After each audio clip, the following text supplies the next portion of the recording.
जरांगे पाटील यांनी आपली भूमिका जाहीर करावी आणि लोकसभा लढावी असा सल्ला वंचित बहुजन आघाडीचे नेते प्रकाश आंबेडकर यांनी मनोज जरांगे पाटील यांना दिला आहे। लोकसभेत गेल्यानंतरच प्रश्न सुटतात असंही ते म्हणाले।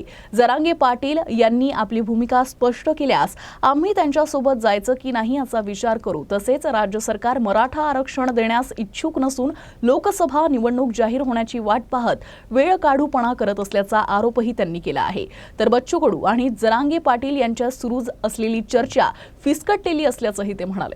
तेव्हा जरांगे पाटील यांना असणारा माझा सल्ला आहे की त्यांनी येत्या लोकसभेमध्ये राजकीय भूमिका त्या ठिकाणी घेतली पाहिजे। नुसतंच कोणाला तरी पाठिंबा देण्याची भूमिका त्यांनी घेता कामा नये।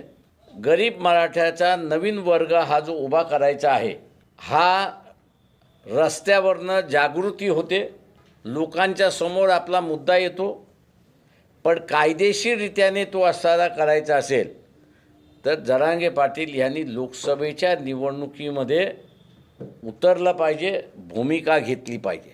2 महिन्यामध्ये 3 महिन्यामध्ये अमुक ह्याच्यामध्ये कोर्टामध्ये सुप्रीम कोर्टामध्ये अमुक असे जे नाचवणं चाललेलं आहे, हे जरांगे पाटील यांनी असणारं लक्षात घेतलं पाहिजे। लोकसभेच्या निवडणुका जवळ आल्यामुळे सरकारचा हात दगडाखाली आहे हे त्यांनी लक्षात घेतलं पाहिजे आणि म्हणून आपला हात सहजरित्याने निघावा आणि सत्तेमधला जो श्रीमंत मराठा आहे त्याला जे वाटते की गरीब मराठ्याला आरक्षण मिळू नये, तो इलेक्शनचीच वाट बघतोय आणि नोटिफिकेशनचीच वाट बघतोय की निवडणुका एकदा लागल्या की आपल्याला काही निर्णय घेता येत नाही, त्याच्यामुळे इलेक्शन होऊ द्या अशी असणारी परिस्थिती आहे।